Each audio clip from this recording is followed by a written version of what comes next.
Welcome everybody to Hanging with the Fellas. Yeah. I'm your co-host G, the producer. This is my co-host Fred, what's going on? and we have an amazing artist.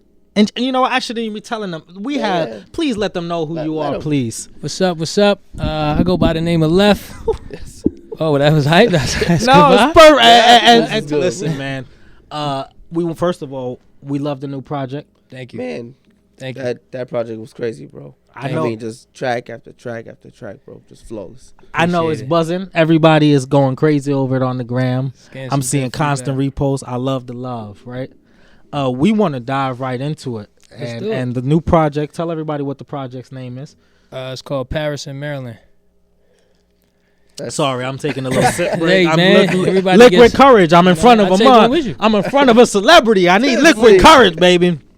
Now, Don't do the that. first record, and this vibration is strong. First of all, we're here. I'm sorry. Our sponsors today is the Gallery Podcast. Thank you for Yes, allowing us man. Shout dope out. to Welcome, use by the your way, space. this is actually our new spot that we opened up. Yeah, And I love wanted it. to welcome It's everybody in. beautiful. Yeah, thank you. It's about to be my new spot, Thank hopefully. you. Shout out to Vars and Sam too, as the partners There in we the go. establishment. Yeah, that's Yeah. dope. That's dope. Cause this dope. This spot's crazy. It's different. That's Like crazy. there's art pieces on the wall, and most of them are done by Sam, my guy Sam, who's one of the partners here. So it's dope. They're all for sale, and then on the other side is a recording studio. We That's get amazing. busy. It's a beautiful That's spot. Thank you. If you're in Jersey, you're looking for a recording studio, you're looking for art, you're looking for a good place to set up a beautiful podcast or a video YouTube like this, you make sure you come down to the Gallery Recording. They're hosting this for us, and they're so gracious. Thank you so much. We appreciate it. But Salute. without any delays, we want to jump right into this album because it Sir. truthfully is amazing. It's an Thank you, amazing sir. body of work, and it's Appreciate it. different. Thank you. Right? The first record on this song is my favorite. It's amazing. I listen to it every morning. It's only right that you named it Good Morning, right? Right. Tell us about that. Tell us where, first of all, one of the first lines you said in it is, it's 7:33 in the a.m. Right. Come That on, is, man. I am black as hell. That is extremely early to wake up. Way too Right. early. Can you just tell us is that an accurate time? Did you look at the clock when you wrote that? I gotta know. Nah, yeah, it was 7:33. I had woke up and the first thing I saw was the clock. I was like 7:33. It's like it's early. It's the first thing I thought. It's early. It was early. And But it was what I wanna talk about the imagery that song gave me. First of all, who produced the record? The beat is absolutely phenomenal. Man, shout out Rod, the producer, bro. He is a talent that you don't come across every day. He's something super special. I actually had previously recorded that record on another beat, and I couldn't find the license and all the publishing to get all the back work done. So I had called Rod in to come in and say, look, I can't clear the record pretty much, so can you last minute kind of help me out? And he came in and we did that in one night. He came in and just knocked it out, and it was just it was an amazing moment because actually what's crazy, I doubted him. I was like, oh, look, I love it how it is. You know what I mean? And y'all had actually heard the first version. Yeah, I remember that. And I was like, yo, I love it how it is. It's literally perfect. And he was like, Leff, we don't go in with that type of attitude. And he came in and just did what he did. And I didn't think it could get better, and it got way better. So the crazy thing about that particular beat, and shout out to Rod, the producer. You're a bad man. Shout You're out a Rod. bad Shout out man. Oswin. Shout out Chris Rivers. But All it these was- projects he's getting on. It was the softest beat with the hardest drop, and I love that. The marriage of the Yeah. blend was Yeah. bananas. It was like every time the beat just softened up, it was like doof. And As soon as he just brought the faded drums in, away. right? Yeah. And so in the song, and I quote, I don't want to get it wrong, but if I do get it wrong, correct me, Yeah, please. I want to please, make please. sure that I get the lyrics right. Okay. There's a part in the song where you said, you should be mine, but your pride is intact and my ego is bad, but I'm working on that. Mhm. I want to know, I want That's you to fine. dive right, I'm sorry, I want you to dive right into that lyric for me. I want you to discuss about how a person with too much pride and a person with too much ego who clearly care about each other from the rhetoric in the song, right? That's what I'm getting from the song. It's just those two driving forces create distance. Mm. Can you just elaborate on where you was at when you wrote that or what you were trying to portray? Yeah, I think the thing about people, and one thing I noticed personally, is that the two things that technically, or to me, limit people is ego and fear. And pride has a lot of argument to do with that as well. So with me, if you can eliminate those two things from the process, especially when it comes to communication or a relationship, it makes it a lot easier to get access to that person. When there's an ego up, there's a guard. There's something that's stopping you from allowing truth to come in and out. There's something to allow that flow of processing. So for me, if we both have that thing up because of whatever happened in the past or because of we're fear of what may happen in the future, now we're stuck in this place. Fact. So I wanted to mention the fact that, this is the truth into that. But that line, it was to let her know or let people know that it's not just you. It's me too. Yeah. I'm not here to just, crucify you in a way. I'm here to just be honest and be transparent and say, yo, look, I have what you have. This is a problem, and I'm also in a space that I want to take it from where we are to go forward, but we would have to eliminate those things. Talk about it. I want to move on to Blue Skies, though, because Okay. Blue Skies was interesting. It was the first piece from the Paris and Maryland. I want to almost say movie, right? Because I felt like a movie every time I listened to Kind it. of put us in a different scene every song. Didn't it? Yeah. Right? Yeah. So Blue Skies was kind of the first video that you dropped to promo the album, right? Yeah. Right. Blue Skies, first video on And Thanksgiving. right off the back, the first line that I heard from that, you said, "It feels like I run for miles and I can't slow down." Mm-hmm. Can you please just tell us what you meant by that? And in the video, you were actually like really running and running hard. At one point, I thought you were breathing a little heavy. Yeah, no, I had to do the take a couple times. You see somebody running, and there's two things that could be happening. One, you could be running towards something, or you could be running away from it. And it could be, I feel like I need to go run and clear my head, or I might be running up here, I might be running away, I might be running towards something. So I felt that was so dope to tie that in and to display that, because even in the trailer or the teaser that you saw that I posted, it was you couldn't tell. I love that fact. But as I'm listening to it and I see the title and I'm like, wow, this is an interlude, so it's probably going to stay in that dreamy world. But you actually give us some bars on that. Yeah. And then so one of the lines you said, spitting. he says, "I feel the pressure of being great in hopes it creates a diamond inside them, but y'all have to dig them first." Yeah. Come on. I mean, Come on. yeah. Come on. Yeah. Come on. That's a lot, right? Come on. He said, he said, "I feel the pressure of being great in hopes that I creates a diamond inside them, but you have to dig them first." That's what I felt. I felt this pressure. And I'm big on tapping from within to change your exterior. So you got to find the diamond within. I might be talking to myself. I might be saying, yo, you can't be nobody till you feel yourself first. You got to dig you first before anybody else could dig you. So it's like one of those, this is for everybody. I want to dive into that, right? Because I feel like one of the biggest things as an artist is the fear of failure and feeling that pressure, right? And we know that it takes pressure to make a diamond. Can you just talk about, from an artist perspective, on how hard it is to overcome that fear? Like, I know some artists who their biggest fans will always be their hard drives, you know what I mean? Because they just never put music out. So for you to put this great project out, can you just talk about some of the adversities that you had to overcome within yourself and maybe outside of other people's opinions on what it took for you to say, you know what, Paris and Maryland is coming out on this date? Yeah, my man Joel, he calls me Forrester. He inside joke, because Finding Forrester, the dude always wrote and he never released work. You ever seen the movie? Yeah, for sure. I want to actually touch on the opposite. So it's not fear of failure. Sometimes it's fear of success. Okay. And people don't understand that is the ultimate, once you get past the fear of what if this doesn't work, what if it does, bro? Yeah. Are you ready for that? Are you? And what happens is when you get into a place of fear of failure and a fear of success, you don't move. You stay stagnant. Now you're not putting out work. Neutral. Now you don't know what kind of, because you're scared of, not scared, but you're fearful or you're hesitant to kind of say, what sound do I put out to the people? Because as an artist, you're looking at a place of all right, I'm starting to touch different territories sonically. Then you have the pressure of what's popular. Yeah. And then you have the pressure of being different. And you have to meet somewhere in the middle of where do I lie with the spectrum? Because at the end of the day, I always tell clients this too, because I engineer as well. It's like, it's one thing to make music, and it's another thing to release music. Pursue it, but it's like when you're pursuing it, all this outside noise can be very disruptive, and it can turn your path left and right. And then you're comparing about people next to you and what they're doing and the successes and failures they went through. So you're trying to learn from them.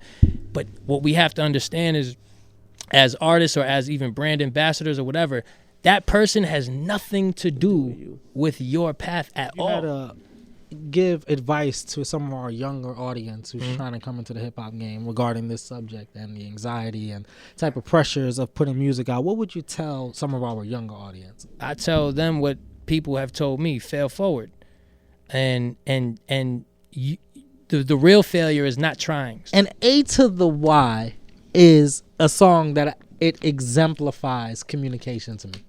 Okay. So you said your lack of response, what's the reason? Right? Mm-hmm. And then down the line, you said, I just hate that you don't reply the same way that you hate the club. There's a lot in that record. Yeah. There's a lot. I mean, from the title of it. Can you tell us So yeah, the meaning behind the title of that? If you haven't like, heard Paris and Marilyn, it's a relationship album, and it talks about the good, the bad, the ugly. Mm-hmm. This person's name happens to. This one starts with an A and ends with a Y. The Y upside down is shaped like the Eiffel Tower, which I thought was so fire. A capital Y. And Who that thinks record, like that? Yeah. That's a little wild. Who thinks like that? Yeah, yeah. Who looks at the Y on the keyboard? It does. I'm looking at it right now. I'm gonna flip it. That's amazing. Thank you, man. That record specifically was me being able to illustrate, I know you.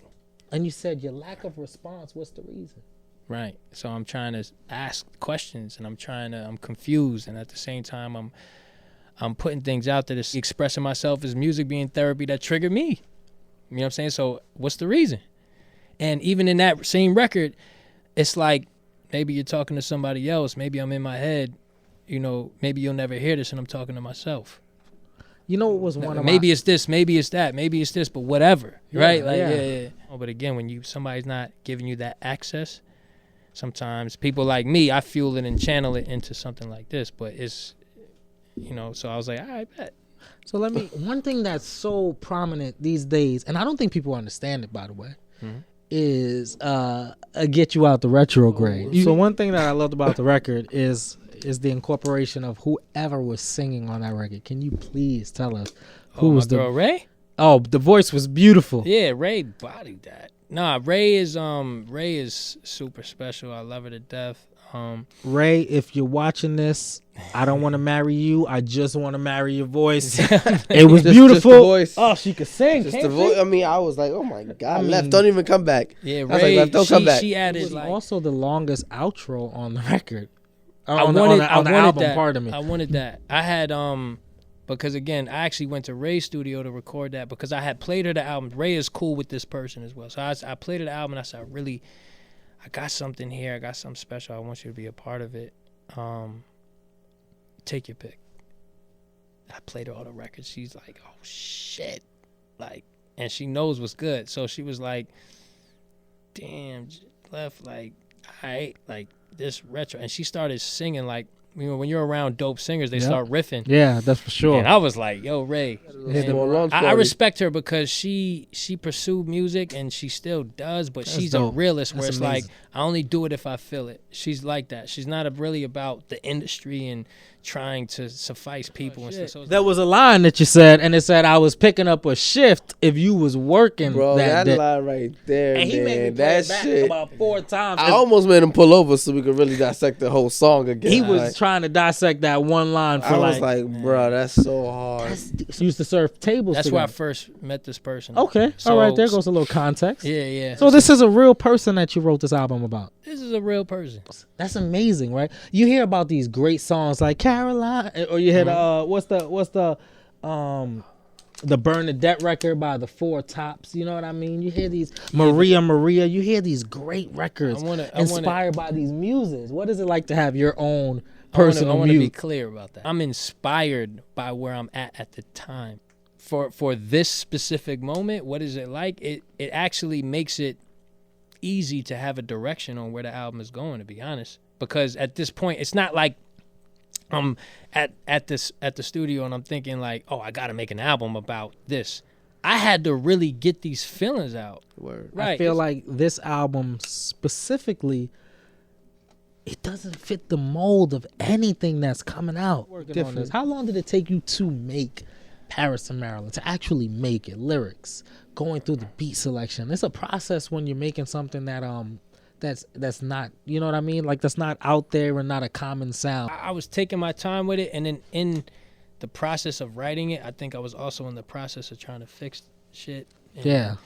You know, like it was just, and then be on my own for a minute, and then feel feelings, and then get them back out. It's and like living while try you're to working. make it right. You know what I mean? Like, so for me, it was just like it took a minute, and I wasn't really it wasn't about rushing it. It wasn't even about putting it out at first. It was about making music. Actually, Love Is was the record I finished last.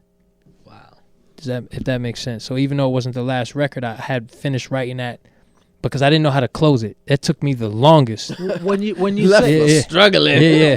Well, when you say close it, how many bars are we talking? 4. Four. Those Okay, all right. 4 bars. Let us. Well, we gotta establish a timeline now, Yeah, right? yeah. When did you start the record? Let's say. How many? If I check Instagram, I can go back in the archives to see when I started having sessions. Shout out to Leaks, by the way. He blessed that record too. Yes, he did. I had this hook in mind, and his vocal was like the only vocal I heard. I was like, man, his vocal on this bass line was perfect. Yeah. And so, does the Leff of today truly love himself? 100%. Yeah. 100%. That was awesome. You said a line in the song, and he said, "You fucking with all my pride. I'm lying up with a Leo, Bro. I mainly be on your side." Right. Bro, that's hard. It was so lyrical for this type of song. Talk about that. You're fucking with all my pride. I'm lying up with a Leo. Right. I mainly be on your side. Was more of like a severe play on words, and it really happened to make sense. Like when I wrote that and I was able to close it, I said, oh shit. You know what I mean? Not to even like go there with myself, but I was like, yo. It was lyrical. I was like, the deep. fact That that shit can kinda connect fire. was, It was. you know what I mean? Kinda It was just fire. like, It was yo, deep. bro, this is crazy. I know you may want to revisit the fact that I did it to you first before you say I'm a hypocrite with a critical verse. I'm dealing with myself in reverse. Right. I like how you jumped. You beat her to the punch. You was like, all right, before you even think about saying it, I'm here already. I Yeah. know. So now that we're I know. here, Now that we're here, we need to know what you meant by that, because I'm not gonna lie. When I heard it, and you threw the reverse effect in it, very slick from your engineering skills. Yeah, thank you. I want to know what that meant. A hypocrite about what, and what did you do to this person first? You did what? I left you first. Oh, okay, that makes sense. Right. That's what the right. question Yeah, was. that was the right. All right. I know you might want to revisit the fact that I did it to you first. Before you call me a hypocrite with a critical verse, I'm dealing with myself in reverse, meaning I'm feeling what you felt. Like the retrograde. Love is forgiven, but love hurts. Yes. I got you, you got me. That was the next line. Right, yeah. I could lose you. But not sleep. I That's could lose hard. you. but not peace. We just did 2. But not 3. I refuse. To drop me. Now, when was that? Oh my God. That was me just in Listen, a space. Drake said a line one time, and it wasn't as hard as this. You said, I could lose you, but not sleep. Do you know what that is? That is a very... Sleep is the most... I'm shooting at the same thing. the outro. Yeah, you would know a lot about the outro.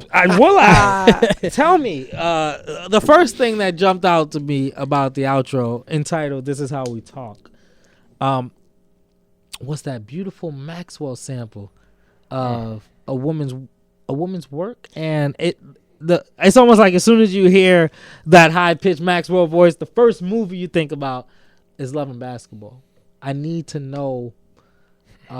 Why did you choose to leave that sample in the front of it? Going on. So then when you and I linked up, it was like, all right, we could either run through some Temptations samples or we could run through this fucking Maxwell shit. And then when you did the Maxwell thing, it was crazy because I was like, when you first made it, I was like, oh shit, this is dope, right? But I think I was still set. I was set on the Temptations thing. I know. We were really digging for that Then one. you put that shit on your story. And I was like, this is like months later. Yeah, I remember. And I was like, what the fuck is that? I remember the phone. You know, I got the I said phone. something on the black Fade to Black that I'll never forget. And he said, when you want to make a perfect album, every record should be a statement record. Yeah. And I never forgot that. I felt like each record held its place for a specific reason. Yeah. When you talk about Love Is, it's Love Is ... That's the tattoo that she has on her foot. That's on the cover of the album. We didn't even get to that, but that is amazing. I was gonna question and that. Shout out to her, because when I sent her the album, one of her reactions, besides what she told me, was, "Here's a cover, by the way." Well, This Is How We Talk. What inspired the name? Well, so that's the whole thing. Like one night I'll tell you. Okay, yeah, I want to make sure you're not holding up. Story time. I wanted to make sure for the people watching that Me and her were disagreeing on something, and we had gotten into an argument, and she like grabbed my face and was like whispering to me like, "Yo, this is how we talk." And then when I was writing the album, I'm like, "Nah, this is how we talk. This is the only way I know how to talk." Yeah, and that beat really brought out. The other thing was too, on this album, I experimented sonically like I have never before. This album, it shows. Yeah, I was singing on the shit. I was trying different instrumentation. I was going places I had never gone. I took risks sonically. That record was my comfort zone. Yeah, that was to let people know, like, no, I'm still Leff though, in terms of who I am and what made me. This is my foundation. This is my rock record. And then, not rock like genre, but like rock foundation. Yeah. So it's like, I wanted people to understand, like, no, this is how I talk. Don't get it twisted. This person said it kind of sounded like a diss track, like you were fed up at this point. It was so this is how we talk. You throwing shots, Leff? Nah, I'm thinking about it. It was kind of diss tracky, wasn't it? It was a different little hard beat. It wasn't a diss. Okay. It was. If you listen to it, it's a story. Right, and it starts one way and it ends another, and you have to figure out through the meat and the body of how did it get here, and through that process, I had to understand that there's a lot of confusion, there's a lot of ego, there's a lot of vulnerability, there was a lot of different type of emotions all the way through, and to the very end, I wanted to tap into, wait a minute, don't forget who you are, right? Like we have to understand no matter what we go through, like.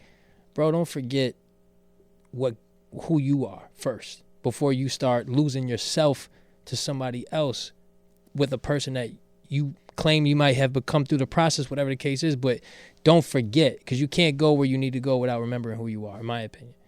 And it's like, all right, cool. Leff, where your balls at? She ain't picking up your call. What you call that? Like, we're in two different tiers. You couldn't get me to cry. Like, maybe you got me to write.